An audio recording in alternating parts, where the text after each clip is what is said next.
Well, outside of the sport, I think really Billie Jean King sort of inspired me back in the day. A lot of you won't probably remember Billie Jean King, but she really led the way as regards to women's tennis and really opened up lots of opportunities for women and really challenged the authorities, which I think was great at the time, which really helped women's sport. In the bowls world, probably Mary Price. I think she was fantastic sports person on the green, won every medal going, every competition going, real sportsman, and off the green, her management skills. You know, I learned an awful lot from Mary Price. So she's really a great role model for me. Probably another one right outside of bowls is my mum. You know, she taught me a lot in life. She was a good player herself, but I mean, she taught me a lot about skills and how to be supportive. She taught me a lot of life skills and things that have actually helped me through my playing and managerial career. So a lot to thank my mum for. Strangely enough, I had Billie Jean King down as well, which is really quite ironic as you said it. For very same reasons, I saw a programme about her a little while ago, and probably at the time was unaware of how instrumental she was in fighting for women to sort of, you know, get into sport and to show that women can actually compete in the same way as men. So I actually had Billie Jean King. I think on the bowl scene, when I first started at international level, I was really lucky to sort of play against the likes of Margaret Johnson. I had Mary Price as well, who was an inspiration. Norma Shaw, Mavis Steele, who was quite an ogre to actually, you'd think she was an ogre on the bowl screen, but she was the loveliest lady. And I was really fortunate enough to sort of play with and against her on many occasions. And she sort of certainly taught me a lot within the game. And then I also had Kelly Holmes. I've always admired Kelly Holmes. Obviously, she's a double Olympic champion. But we had a special moment with her when we played in the Commonwealth Games in 2010. And at the time, she was the president of the Commonwealth Games, England. And we had just lost the semi-final of the triples event out in Delhi, and obviously really disappointed. We were holding game, we'd lost it on the last bowl of the game, and so we then had to go out and fight for a bronze medal. Didn't know at the time that Kelly Holmes was actually there watching us, and bearing in mind she didn't know us, she came over to us and actually sort of said to us, "Look, girls, you know, you're not to let this moment get to you. You've worked hard to get here. I know how disappointed you are." And she really, really picked us up. And I was just so touched that somebody like Kelly Holmes, who obviously knew how disappointed we were, could spare the time to come over to us and just give us that pep talk that we needed. And she sort of said, you know, you've still got a chance to get a medal here, and you make sure you go out and get it. And fortunately we did. So no, I've never forgotten that from her. That moment in your life, would you say that that's something that's obviously like stayed with you, but is that something that you've, when obviously we've had the World Championships last year, is that something that you think of when like you're speaking to not to the team? Yeah, it definitely is, because I think whenever we play in a national or major championships, we want to win. You're there and you want to win. Everyone wants to win gold. Realistically, it's not going to happen.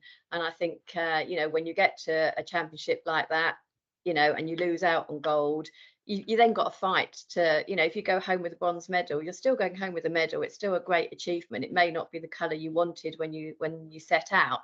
But I think it absolutely is, you know, you've still got to fight for winning at whatever colour medal you're going to be fighting for, and you make sure you go out and get it. And yeah, that really stuck with me from Kelly Holmes. I thought that was, you know, just really good of her to come over and give us the time and advice. It's quite interesting that we've all picked the same sport, actually, because mine's Steffi Graf. And I did think about Billie Jean King when I was thinking about who was probably my female sporting inspiration, but I'm not being rude, ladies, but I'm a little bit younger than you. So I think Steffi Graf probably falls into my category, because she was probably, well, she is the first, from my record, the first tennis player to achieve the Golden Slam. by winning all the 4 major singles titles in 1 year, as well as the Olympic gold medal. And, you know, for me, she was just growing up at a pinnacle of what female sport was like. And I think it's interesting that we have picked tennis, because I think tennis is a sport that actually women are seen as very good athletes and equated to the men. And Billie Jean King's got a lot to answer for that, if I'm honest, really. I played a bit of tennis myself when I was younger. So, you know, I used to always think I was Steffi Graf when I was on the court. I tried to make the same noises anyway. But yeah, Steffi Graf to me came through the sport, was amazing. Her and Martina Navratilova, you know, great women to look up to and inspire to be. But yeah, tennis was probably the sport that I would pick out from my sporting inspiration. As for bowls, I've picked 2, if that's all right, Dan. Being from the north, Norma Shaw was always who I wanted to be, and to be out there as such a strong, really vivacious competitor on the green, but the nicest person when you walked off it, who always, what I always remember about Norma was she congratulated you on a good shot when you played a good shot. And I'm a big believer in that sporting attitude. So I learnt a lot from Norma over the years, and she was on a platform that nobody else in the north was as an international bowler. But Mary, you know, Mary has always been there throughout my whole bowls career. So I can remember qualifying for the under-25 singles 1 year, getting to the semi-finals, and Mary actually at that time was sponsoring the event with her husband. And I can remember Mary having a little word in my ear when I lost in the semi-finals, and just saying, you know, you'll come back, you'll do it again. You gave it a good shout, and just little words of wisdom like that sometimes can make such a vast difference in that devastation of losing. And I just remember, you know, looking at Mary and thinking, there's a woman who's won every possible medal going, and contributed so much to bowls in England. And why I think I look up to Mary the most is she then went on to do it as a manager as well, because it's such a different thing to do. To play the bowls is one thing, but to actually go and manage and to lead a team is a whole different game. And I think, you know, from my point of view, I've, like Mo and Sandy have both commented on, I've looked up to Mary all my life and learnt so much from her, that she was pinnacle really for me in the bowls world. I will say I was lucky enough to have played Margaret Johnson once, because she used to come across to the Wigton Bowls Festival. So I've watched Margaret Johnson on the green before, and she is an unbelievable bowler. So yeah. Nice, thank you. So you've all got your role models. How did you all get into bowls in the first place? Starting with you, Sandy. So I got into bowls through my dad. He played bowls, had played bowls for quite a while. I was 10 and always a bit of a daddy's girl, really. And he played just at a local club. It was a sports and social club that just happened to have a bowls green next to it. I mean, it wasn't the best green in the world, but he always used to go and play just locally, local leagues, and I was always by his side. And then just gave it a go one day. I was the only girl there. All the rest were sort of grown men, but they looked after me and always went into the club afterwards for lemonade and a packet of crisps. And they're the things that I remember, actually. I just think, again, the social side of bowls at such a young age was there for me. And they really looked after me. They took me under their wing. I remember the green was really, really heavy. And actually, I had to stand behind the mat. I couldn't even reach if I stood on the mat. So I actually stood behind the mat and would take sort of 2 steps up to it just to get my bowl at the other end of the green. And strangely enough, nobody ever told me that I shouldn't be doing that. And I bowled like that for probably about 8 or 9 years. And got away with it, and nobody told me that I shouldn't be doing it. It wasn't until I went indoors and suddenly started wobbling my bowls and thought, somebody said to me, well, you really should be standing on the mat when you let your bowl go. Yeah, so I was really lucky. So I started with my dad, and he's 86 now. He's still playing indoors just once a week, again, just sort of friendly with some of his friends. And yeah, obviously I'm still bowling all those years later.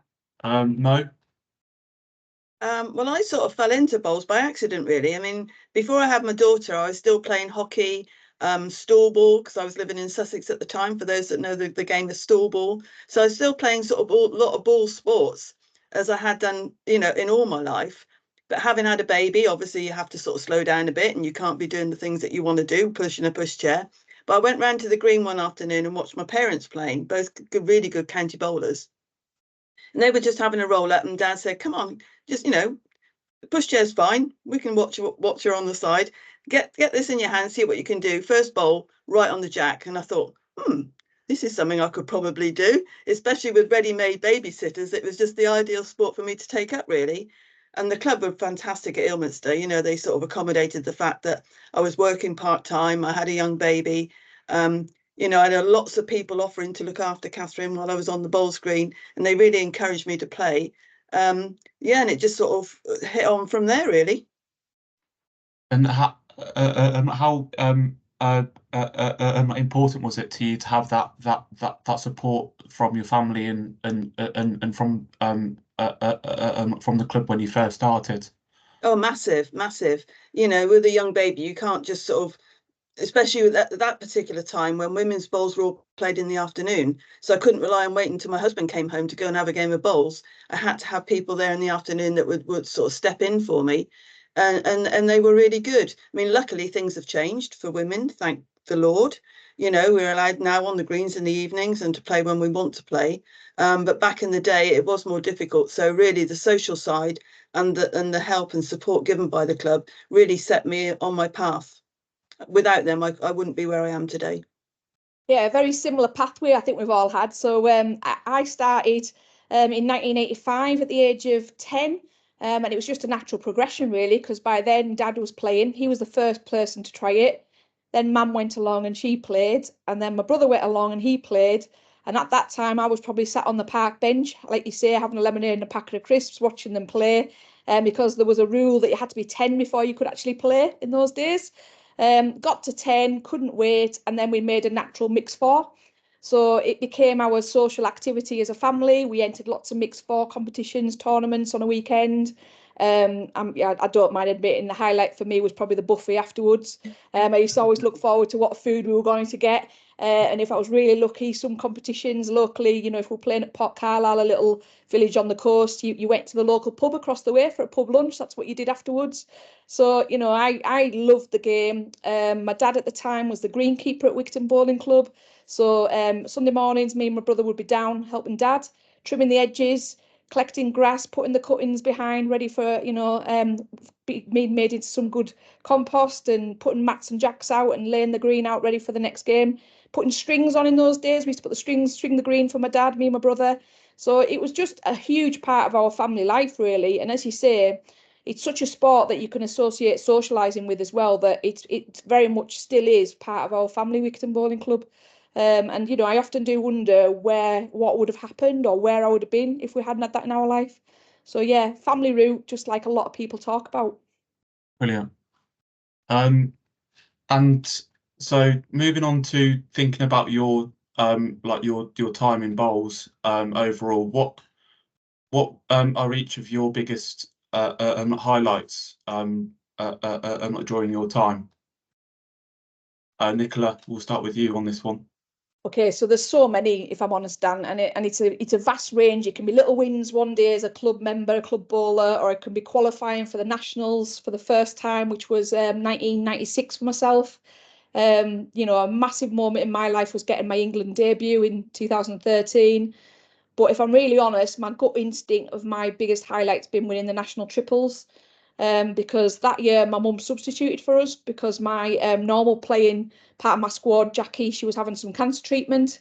The chemo started just before the nationals, so mum stepped in. Mum was, you know, without being disrespectful to her mum, she was a jumbles bowler. She didn't even play league games. She didn't play anything for the county. She'd never been to the nationals before. So, you know, she stepped in, and I've got to be honest, I went to the nationals sort of thinking, yeah, first round we'll be out, it's fine. I didn't even took one shirt, that's what I did, because I wasn't expecting anything due to the situation. And like sometimes things align, you know, we walked on water for 3 days, probably played the best bowls of my life ever.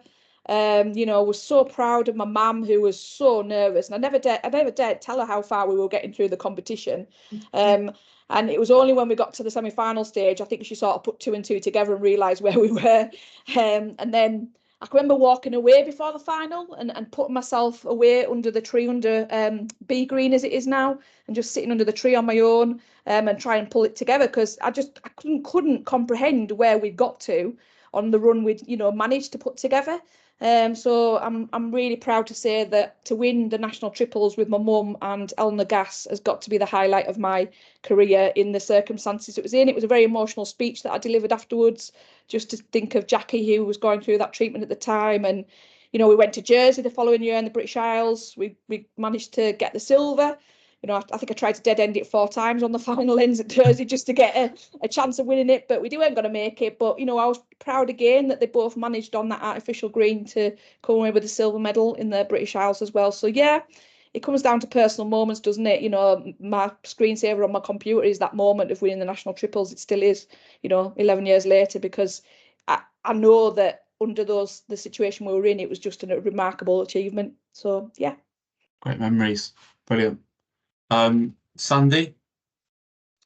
Yeah, sort of like Nick said, really, there's so many different levels. It's not always just winning the best of the best. It's sometimes at club level, winning things for the first time. So lots of different memories and with different people that are really, really special. And I think when you win something with a certain somebody, it bonds you for life. You never ever lose that. And I think over the years, I've been really fortunate indoors and to win national titles with people like really, really close friends. And we've had greatest of times, win or lose. We celebrate probably as much when we lose as when we win.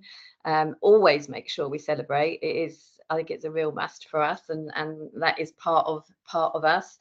But I suppose over the years I've been really fortunate. I've played internationally for England indoors and out for quite a few years, and have been captain of both teams, which is a huge honour and a privilege. And I still feel that now, being captain of the indoor team. I still feel it's a huge honour and a privilege to be given that. I suppose probably again highlights winning the Commonwealth Games bronze medal in 2010. It was a huge highlight for me, with was Jamie Lee Winch then and Sian, who was again Sian Gordon. Something I'll never forget, standing on the rostrum there. Very, very special. But probably on a singles basis, which I wouldn't really class myself as a singles player. I sort of had a bit of a golden year in 96 and 97. I won the national singles, the world singles, and the British Isles singles in the same sort of year. So I suppose that probably has to be up there. But still have to say, team events are far more enjoyable to win than any national singles. I think I gave a top trumps that. Would you say that that's just because of like the moment of like glory, like you're there to share it with not with your teammates? Absolutely. I mean, I know, everyone sort of says, "Oh, singles is the blue ribbon," and I get that. It is to win a singles game or a competition. It is huge. But I have to say, it's, as we all know, it's a very lonely place out there playing singles, and there is nothing better than winning something with your teammates and enjoying that moment with them on the green. I would have that any day. Brilliant. Mo, yourself? Well, like these two lovely ladies, I mean, there's lots of highlights in my bowling career. I mean, one has to be when you play for England. The first time you play for England is an absolute honour, and I was just so proud of myself to have achieved that. But there's other things too.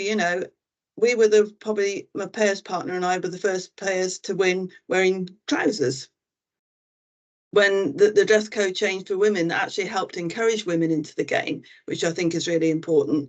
We felt quite brave. We were sort of going against all the older players that were there, that were sort of scowling at us as we went onto the green. So I felt quite honoured and brave, and that was a highlight. Looking back, I think we were sort of leading the way there. But apart from my playing career, you know, as I played for England was brilliant. But as you know, I've gone into coaching and managing. And I think some of my highlights really come from the satisfaction of seeing my teams win things. I led the county team to start with, our Amy Rose Scrumpy Girls, and we did really well. You know, we developed a really strong bond and a really good network and pathway for those players in Somerset, a lot of whom now are playing international bowls. And that is a real highlight for me to see those girls coming through and achieving that sort of standard. But I guess, you know, as a manager, highlights for me must be the Commonwealth Games triples gold, leading those girls onto that green and seeing how well they played. And then last year, seeing the girls win the fours out in Australia, beating Australia on the Australian greens for the women's fours in the championship, World Championship. And those are real highlights for me. You know, I think, yeah, you've done a pretty good job there, you know, and I just feel it's just such an honour to support such talented players, seeing them come through. I mean, I played pretty well. I played at a pretty good standard, but you know the level you get to, and you're just so pleased to see these girls come through and perform at such a high standard. And yeah, I feel honoured to be managing these players. Would you mind just like talking us through that moment last year when they won the gold in the fours? Well, I was lucky enough to be on the sideline watching. It really should have been Sandy. She'd managed the girls up to that point, but she had to be with Catherine in the singles. So I was lucky enough to be on the sideline watching those girls, and they sort of got themselves into a little huddle to start with, and prepared themselves, went through exactly what their game plan was, and as soon as they stepped onto that green, they were just outstanding, and it was as if I was watching another country playing this sport at such a high level. From the very first end, they really took command of that game, and I just felt as if I was on cloud nine, and I wasn't even on the green. You know, to see those girls go through that match, and it was a tough game, a really tough game against Australia on those really tricky, difficult greens, and they set their store. They put the Aussies in their place, and I was just so proud of them. You know, I just didn't stop grinning, I don't think, from the minute they went on the green to when they stood there belting out the national anthem. You know, they were just outstanding, and it was such a privilege. It was a real privilege and an inspiration for women's bowls. And as I said the other night, for those that haven't watched it, please go onto YouTube and watch it, because, you know, it will really highlight how good the women's game is. What would your advice be to women who are thinking of getting into bowls? And we'll go back to you, Mo, on that one. I think just do it. Just do it. You know, whether you're 10 or whether you're 60, you know, it's a sport, I think, for all ages, all abilities. It gives a lot more than just competitive matches, like we were saying about the social side of bowls. I think it develops young players. You know, I think the number of young players that have come through our pathway, that they tend to lead into, it helps them in their education, their employment. I think, you know, there's a lot to be learned from girls coming into the sport of bowls. And I just think, just give it a chance. You know, if you've played sport before, if you want to transition into bowls, then try it. You know, what have you got to lose? For me, well, it's like a drug for me in my life, I've got to be honest, because I think it's a really addictive game. Once you try it, you're pretty much hooked. I would say if anyone's, you know, been playing sport throughout their life, whether it be individual or team, from my point of view, that the camaraderie you get from bowls is brilliant. So like Sandy, I'm a massive fan of the team format, if I'm honest. So the top club for me is the highlight of my season, playing with my Wickedon Bowling Club members. You know, you can be playing with people that are a little bit older, dare I say, right down to younger people, playing with the same skill set on the same playing fields. And, you know, the buzz you get from that is the adrenaline rush you get from any sport. So if anyone's been playing sport and, you know, maybe decided they need to move on to something else, then try it, because there's not many games where you can be 1 minute playing it competitively against your opposition to the next minute sharing a drink together right off the green afterwards and chatting about, you know, your lives.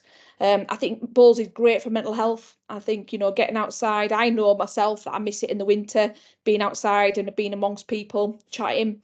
So, you know, if you're a person that likes to be outside and spend some time with other people, it's a great opportunity.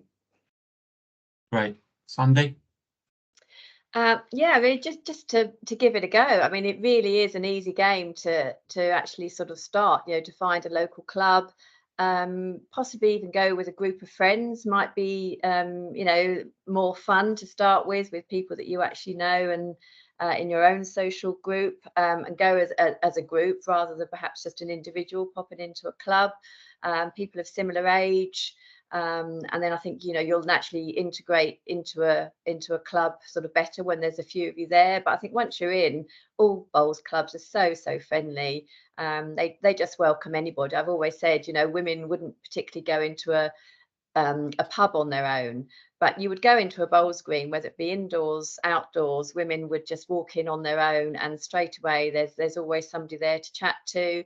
As I say, it's not really particularly expensive to get going. Clubs have always got bowls and that people can use, and it is just so addictive. We've said so many times, you know, bowls is accessible to everybody, all ages, abilities. That you know, nothing is barred. So yeah, it's just a great social sport, and within, you know, a few sort of sporting goes, you'll be mixing with people in all walks of life, and yeah, it's just a great sport. So yeah, I just say just give it a go. You don't have to be particularly sporty to be good at bowls, I think. What would you say it is about bowls clubs that make it so like like friendly and like you feel comfortable when like as soon as you walk in for the first time? I think it's just the different age groups. You know, there are such a vast age group in clubs. You know, it could be juniors from 10 up to 80 to 90, and so you're naturally opening it to a much bigger age group of people. It's not sort of just in little pockets. And I think when you're part of a bowls club, you're just there and you welcome people. If somebody sort of walks in, you know, you're the first to sort of say, yeah, come on in, have a go. Everyone is just friendly and everyone mixes together. You know, if you go to your outdoor club, there's always somebody there poshing around doing some gardening or helping out in the clubhouse, and lots of jobs that you can help out in your own club. Yeah, I think everyone just wants everyone else to play. All clubs are looking for new members, so I think if there's any chance that somebody is looking over the hedge and thinking, oh, shall I give it a go? I mean, you just need to get them in and yeah, help them along the way. Great answer. And thinking about the like the sport in general, what does bowls need to do more and like need to do to get more women playing? It's tricky, really. I mean, I think all sports are trying to attract more women. I saw an article on the television the other morning about trying to get more women into sport, and I think bowls has got a real opportunity to do that. But I think we need to look at the dress code. You know, I think we need to get past the days of where all women have to wear whites, because at some point in their monthly cycle, whites aren't exactly the best thing to be wearing. So I think, you know, we need to be looking at that. And not only just that, you know, when clubs are ordering uniform, generally they're the men's fit. So maybe we ought to be looking at maybe helping with the uniform, making it easier to wear, nicer to wear, something they want to wear. And I just think we need to be encouraging more women and showing them the opportunities available in this sport. Like Sandy was saying about the social element, that's brilliant. You know, it gives them that outlet where they can go and chat and meet with people. It helps their mental side as well. But I think we need to be promoting the opportunity to get involved. There are lots of women that maybe haven't got partners anymore, or never had partners, that really need that social outlet. They need to go to the club, they help out, they actually give something back to society. And I think, you know, as well as that, it helps the youngsters coming through. You know, the juniors are learning life skills from what's going on in their clubs. So I just don't know how we can actually get more women to play without actually promoting our sport and showing how much fun it can be, what the competitive opportunities can be.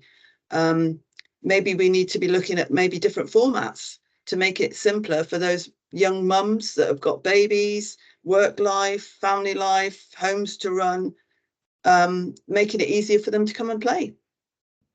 Nicola, your thoughts? Yeah, a bit like Mo, really. I think, you know, like I'm remember the hats, tights, blazers, and gloves that we've left behind, for thank goodness. Do you know what I mean? So we are breaking barriers, and we are changing the image of the sport, but I think we've still got quite a long way to go. You know, I think we need to promote the achievements of our women in the sport. You know, we're just sitting with world champions at the moment, you know, 4 women there that's performed at the highest peak that really could diminish all people's sort of pre-thoughts or pre-expectations of what bowls is, because it just breaks down the barriers. I know that some clubs promote their especially new members with special offers and things. And I know that King's Bowling Club did a really successful cocktails and bowls night a couple of years ago that, you know, just changed again the image of the sport. Maybe we need to look at how we can promote our achievements with our young teams, our women bowlers, just to make people see that actually it's not, unfortunately, the image that gets portrayed on the media of, you know, still greys and whites and things like that. But I think we're maybe missing a little bit of an opportunity ourselves with businesses where we could be offering team bonding nights to some businesses. You know, it's an opportunity to come and socialise as a business, build some bonds together and try a new sport and potentially widen ourselves out of the bowl circuit to maybe look at other opportunities to promote our sport as well. Because it's accessible. That's one thing about our sport. It's fully accessible for everybody. And I think, you know, if we were to start to tap into that market, we might start to see an increase in women bowlers. Nice. Sandy? Yeah, I mean, obviously I agree with everything Mo and Nicola have said. And I just think we need, I think as women, we need more exposure and role models to make the game attractive. I'm not sure how we actually do that. I mean, you know, we're going back to Australia when the girls won the fours. You know, they're world champions and they all went to Sports Personality of the Year. So we had them all at Sports Personality of the Year, 4 world champions. Nikki Brett was there as a world champion, so was Jamie Walker. So we had like 6 world champions sitting in Sports Personality of the Year, and there was not one mention of bowls, which I just don't understand. You know, it wasn't even if it's a year that there was other really major championships going on, and to not even have any recognition of bowls, I just don't understand that. But I think somehow we need to get exposure for the women's game, particularly role models to make it attractive. If you look sort of how women's football has gone in the last few years, you know, they've been given the exposure, and you know the game is flying. You know, they may not be the same standard as the men yet, but you know their time will come. They've got to start somewhere, and I think it goes to show what happens when women do get exposure in their sport. Fallon Sherrock in darts, same sort of thing. You know, she's suddenly broken into the men's game, and she's been given the exposure by being a woman, and she's showing that she can compete against the men. And I think we just need to show that in bowls that you know, women can reach the top in their sport, and they can be the best. Thanks. Thanks for all those thoughts on that. Going back to your roles in sport, how have you all worked together within the performance team? I've got to say, Dan, it's very easy and natural, I find, between the 3 of us. Mo's done an absolutely outstanding job as the performance director. She's very good at communicating, open communication with Sandy and I. We regularly catch up with each other. Sometimes it's just a chat, general chat out of season to see how we're all doing. It might be gathering thoughts or opinions about things. Equally, Sandy is, you know, so well respected by the players. She's a natural leader. She's got a vast amount of experience and knowledge that's just banked up there to just tap into at any time. And you know, if I looked at us as a three, you would never put the three of us together because we're very, very different. But I think we've got a huge shared skill set of being very strong women.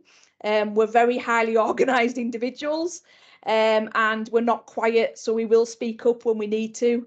Our meetings aren't quiet, like I say. We've got mutual respect for each other, and there's a shared trust and a friendship as well. And, you know, from my point of view, when you spend a lot of time together, as we do throughout the Bulls season, it's really important that you like being with each other, which I think we do, the three of us, and we've got a shared love of white wine, so that usually helps as well. Absolutely. Great. Can I just ask you, Nicola, what was it that that you wanted to be a part of like the international team to start with? So I got appointed in January 2017 in this role, and for me, I felt it was a really good time in my life, my career, to give a little bit back to the sport. It was going to combine my two loves. So I'm an educator, I work with children. It's what probably I find the most natural thing to do in my whole daily life, is talk to children. So to take that skill set, combine it with my years of experience of Bulls, for me, it was a no-brainer. I think it maybe shocked a lot of people when I did it, because you know, I was pretty much an unknown compared to some people. But I'm quite proud of the success rate I've had and the achievements I've had throughout so far. As people that know me well know, I'm not quiet. You know, I'm probably too stubborn sometimes and a bit too outspoken. So I'm quite, you know, strong enough to stand up if I don't agree with something, but I'm also willing to listen to anybody's compromises and explanation why things are like they are. So yeah, for me, that's where I came from originally back in 2017, but it's moved on so much in the last 7 years, my role. And, you know, it's been easier, thankfully, having Sandy and Mo with me either side. Over to you, Sandy. Yeah, I mean, I absolutely agree with everything Nick has said. I mean, it has been easy. I mean, I've sort of came into the role at the moment sort of by accident, to be honest. So obviously I took on an interim basis for Mo when she stepped up to be performance director. So wasn't really quite sure what to expect. But yeah, I mean, Mo, as Nick said, Mo sort of stood up as high performance director and has done a brilliant job in organising us as a team. And it's like anything in any role and profession, you know, you lead from the top, and that's exactly what we've got. You know, we've got Kirk, who's the men's team manager, Nicola and Stuart, the juniors, and I think we just all work really well together. As Nick said, we have to spend a lot of time together, and we are all different individuals, but you know, we've got the love of sport in our hearts, and that's what we're doing it for. They're all voluntary roles, and you know, they take up a lot of our time. You know, we sort of bowl as well, and you know, some of us have got some other full-time education or part-time education, so it, you know, it's difficult. We've all got different skills, and I think that really helps to make us a team that we genuinely get on with each other. We're all there for exactly the same reasons, and it's to give something back for the good of the sport, and we want it to work. We want it to work for the teams that we manage. And that's basically what our aim is. You know, we want to do the best job that we can do. As I say, we are all volunteers, but we still just want to be the best we can be, and to have the best teams around us. And I think, you know, looking back over the last few years, I think I'd like to look back and think that we've done a good job. I think you have. Over to our performance director, Mo Monkton. Well, I'm flattered to hear those comments. But to be quite honest, you know, it's a performance team. You know, I might be heading the team just at the moment, and I sort of had to step up to do that. But without the people, the managers that we've got in place, I would never be able to do this job properly. You know, the expertise and the skill sets that Nicola and Sandy bring have really knitted this team together, and we've managed to achieve what we have because of that. You know, we've all got a common goal, but we need to work together to reach that goal. And like Nicola said, we don't always agree on everything, but that's healthy. We all need to have our own individual views. And I think that's what sort of helped us to be such a successful team, along with Kirk and Stuart. It's made my life easier, I have to say. You know, when I sort of when I accepted the role, I sort of sat back the next day and thought, what on earth have I done?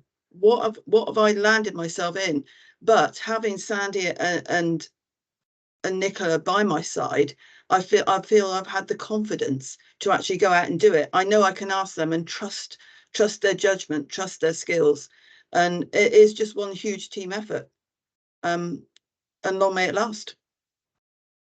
Who are some of the most amazing women that you've met like during your time in bowls? Obviously, we've mentioned Mary, who we all sadly lost last year. We'll start off with yourself, Sandy, on this one. Yeah, I was obviously thinking about this, and I suppose quite a few of the women that I've sort of met, I've sort of mentioned earlier on. I think, you know, as I say, Mary Price is definitely up there as somebody that when I was started to bowl, she was always there, and somebody I looked up to. Norma Shaw, I mentioned before, Mavis Steele, Margaret Johnson, Betty Morgan from Wales. You know, there's so many sort of legends that from other countries that you know, to me have always been there, that I've always looked up to, and it's also great to sort of see even some younger people coming through now that you know, that I can always sort of look up to and admire. Amy Farrow, Ellen Faulkner, just to name a couple. I mean, there's so many amazing women that do a lot for our sport, and to me are just the perfect role models. Great. Yourself, Mo? Well, it's going to be tricky if I start mentioning internationals' names because, you know, not being biased, etc., etc. But like Sandy pointed out, someone like Ellen Faulkner, who's done so much for the women's game to promote the women's game, you know, I mean, she's an amazing young woman that really has put herself out there, and she's gone out to Australia, and she's just taken Australia by storm. Players wise, yeah, I mean, I don't want to name too many. I mean, Sian's obviously done a great work with the work she does in the media. You know, she worked for Bowls International for a while, and I think she really helped promote women's sport, which is great. I mean, Amy, like you say, Amy, you know, for the length of her career and her involvement and the way she leads the players, she's a good leader. You know, people look up to Amy, and I think she's absolutely fantastic for our sport. So as far as bowls players goes, you know, I don't want to mention too many because I'll get into trouble if I miss somebody that I should have mentioned. But outside of the sport altogether, I met Claire Balding when we were at the Commonwealth Games, when the girls won the triples. No, that was in Glasgow when we met Claire Balding. She took us back to the TV studios to do some interviews, and she was an absolutely amazing character. She'd learned a lot about our sport in a short time. She spoke about it as if she'd been playing bowls all of her life. She treated us like real top sports people, which was great because, you know, in her world, we were just minnows, but we didn't feel like minnows. We felt really important. And I really admired her for that. I thought the way she sort of led the whole interview, you know, was just amazing. And, you know, she's just such a great character. And like I say, she sounded like she played bowls all of her life and really made us feel important. So she was amazing. And like I say, you know, I've got to keep mentioning my mum. You know, she taught me so much in life. She is one amazing character. She's not around anymore, but I've learned such a lot of life skills from her. So I think I'll leave it there. Fantastic. Thanks for that, Mo. Nicola? Yeah, like Mo, I can't ignore my mum here, because she's just, you know, the headstrong, independent, intelligent woman that I've always striven to be. Do you know what I mean? I look up to her all the time. It's quite interesting as you get older because I think roles reverse a little bit. So she would probably say that about me now, which is, you know, the ultimate sign of respect, isn't it? That your parents are proud of you. But I've also got to mention teachers in my life, because I've had so many brilliant women teachers over my childhood that's why I wanted to be a teacher. They sort of were, again, role models that I looked to and thought, God, I need to be like you. you know, because to have children in the palm of your hand and them looking up to you and seeing those pennies drop when, you know, you teach them things is just the best feeling ever. I probably can't not mention Sandy and Mo, because I've always looked up to them all the time. You know, their insights and knowledge in this sport is just, you just can't buy it. So, you know, I do look up to them. But probably one person that I've not mentioned yet that has always stood strong in my life as a female role model, and I was really lucky enough to hear her speak once, is Jessica Ennis-Hill. So I was really lucky to hear her speak after the London 2012 achievements, and to hear, you know, the pressures she went through as being a poster girl in the lead up to those Olympics, the pressures, the extremes she went to prepare, the risk all the time of injury, you know, to put her body through what she did.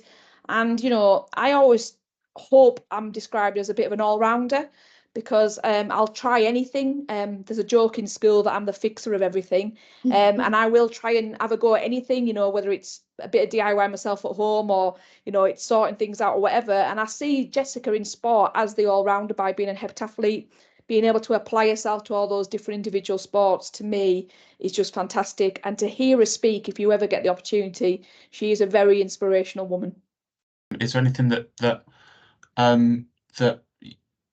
you've taken from your job and put that in into your role in bowls? Yeah, I think transferable skills are there, Dan. Obviously, as I said before, I work with children, so I'm a deputy head. So some days of the week I teach, so I do 2 days teaching, today and yesterday, Monday, Tuesdays. And at the moment I'm teaching year 6, so the last year before they transition to secondary. And in primary education, you have to be an all-rounder. So you teach right across the curriculum. You don't get any specialist teachers. You are teaching art, you are doing DT, you are doing computing, as well as English, math, science, and RE and everything. They get the full lot, including me teaching them Spanish, but I dare believe. But yeah, you have to be a bit of an all-rounder in primary education. So I'm quite proud of that. If anything really, it goes the other way, Dan. So I regularly use balls in my assemblies. So I did an assembly last Tuesday where my title of my assembly was Dare to Dream, and I did it about the World Championship force. So I showed some images that I've had over my career of playing with Lorraine, leading Sophie as an England manager, of showing them come through their pathway that they've been on. And I've been lucky enough to share that with them. You know, I roomed with Lorraine the first year I debuted. So, you know, I've got to know those bowlers really well, you know. So I showed them in their development, going through the pathway of Bowls England, and talked to the children about would they have dared to dream to get to where they've got to now, the pinnacle. And I actually played some clips off YouTube to the children of them winning the gold. And, you know, thankfully my school assemblies to 350 kids, they love bowls now because they hear me talk about it. So they were, you know, absolutely in awe of those 4 women. And I think that's what we're probably missing out on a little bit, because, you know, I transfer my bowls world into my teaching regularly, because there's a lot that, as Mo's already touched on, that you learn in bowls that you aren't aware that you're learning. So the social side to things, you know, you can be talking to an 80-year-old and then you can be talking to a 9-year-old, and the ability to interact and have those social skills. There aren't many bowlers that aren't sociable, I would say, because that's what they do. They are able to have those conversations. And I think so many bowlers are leaders because, you know, that's what they naturally do when they're playing on the green as well. So the skill, you know, reversals, probably I take more from bowls into my teaching job. Obviously, there's things like safeguarding and my awareness around that side of things are transferable into the bowls world. But yeah, but I'm lucky that my school support me massively. My head teacher has had a go. Thought it was going to be easy before we went, but I took him down to try it one day, and he only monitored 3 ends. He didn't want to play anymore because he realised he wasn't very good at it, and he was a bit embarrassed, I think. But I've taken, you know, school clubs before down onto the bowling green. We're doing it again this summer. And you know, it's just that little opportunity, isn't it, where you can transfer. And I think it's really important for children to see your world, to see what you do, to see what your other life is, that it's not always Miss Bowe. And there's another side to you. So I think that's, you know, equally important. So yeah. Superb. So can we will we see any rising stars from your school?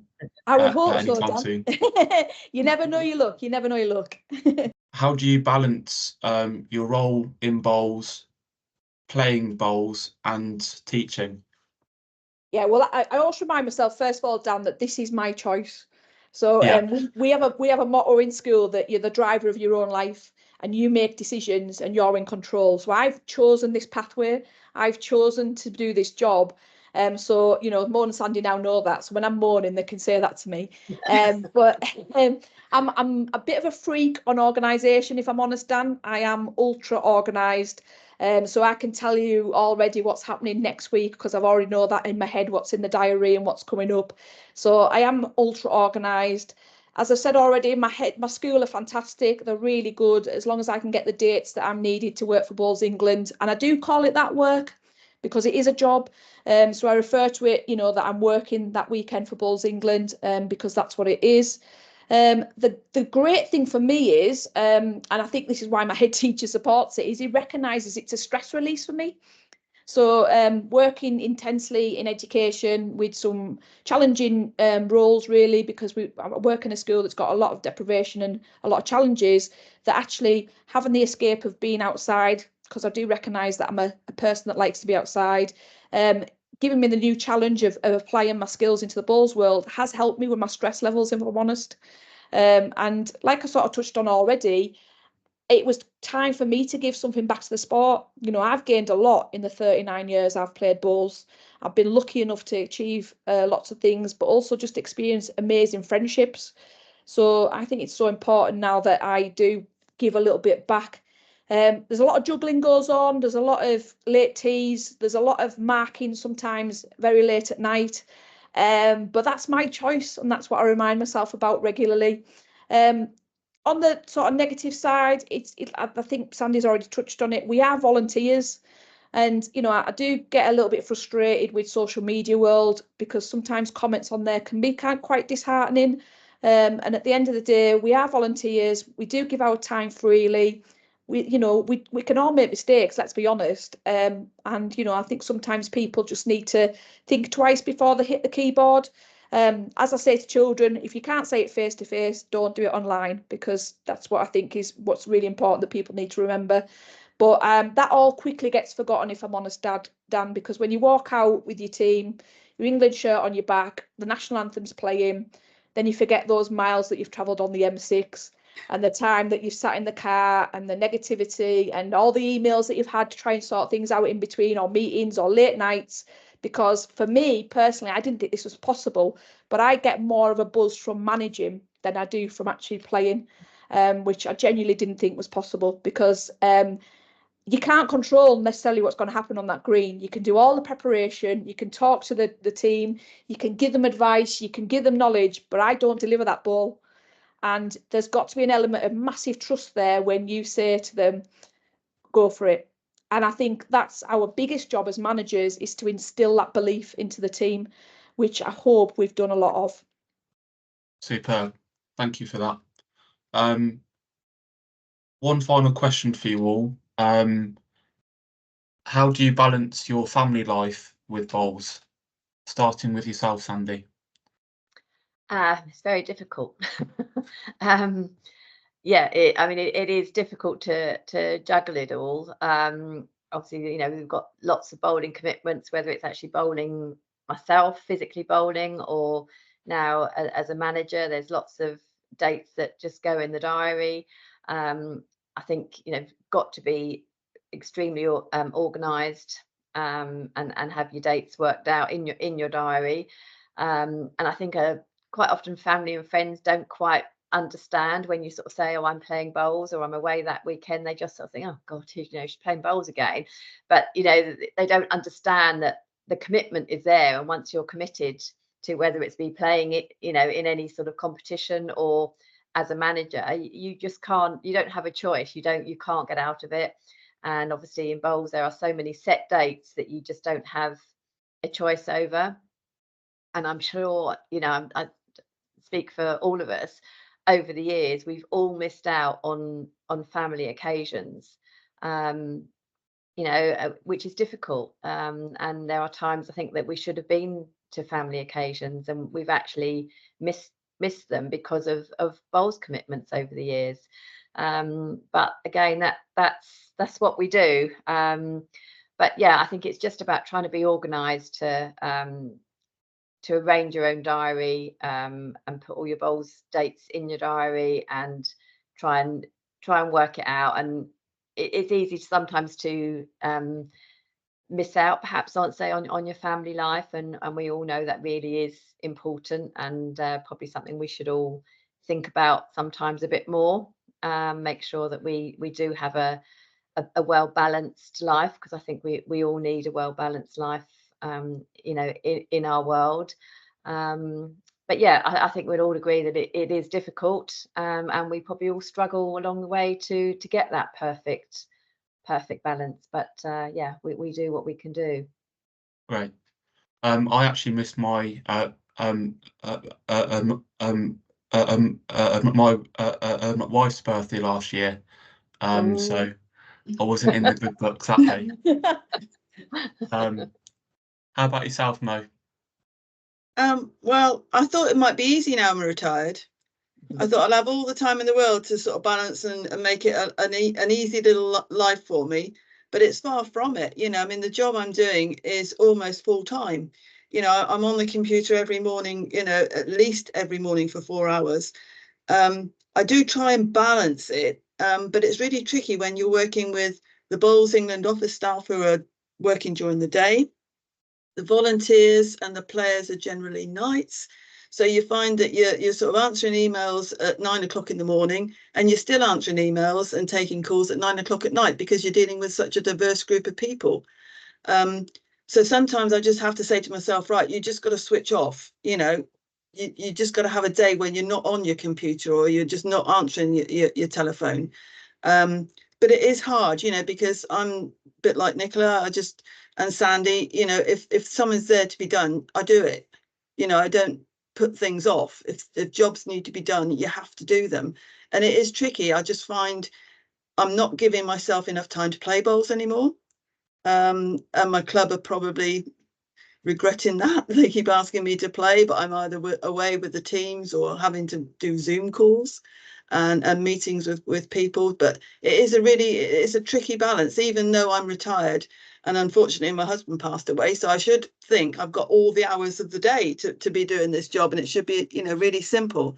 It's not the case. And I really have to try and make sure I find some me time. And finally, Nicola. Well, I was really lucky growing up, Dan, because my friendship group was my bowlers. So I was lucky enough to grow up with a generation of really young bowlers at Wigton that were all our friends as well. Friends nowadays, well, they just know it's a no-go from about May to September. That they're just not going to see me on a weekend, especially, and you know, just don't arrange anything socially unless Nicola's probably the route of checking a date first. So they know once it gets to the middle of September, I'm free. Once it starts May, I'm not. So that's pretty much just a given, and I'm lucky that my friends accept that. They get it because they've had it for years now, so it's pretty okay about that. As for a family, wider family, I don't think unless you play bowls, you don't get it. You know, they don't understand why it's such set dates, set routines, and how much you actually play bowls. But for the closest family, we all still are members of Wigton Bowling Club. My niece now plays as well. So, you know, my mum and dad on a Thursday, they run what they call the Thursday Club out of season, where, you know, club members just meet, have a cuppa and a biscuit, might play some cards, might play some dominoes, have a bit of a quiz, just to keep people still meeting out of season. So if I'm probably honest, Bowls is our extra family member. We just accept it and it's part of the family. Nice, I like that part of the family. I like that. So yeah, that's all that that I've got in front of me to talk through. I just want to thank you all for your time today.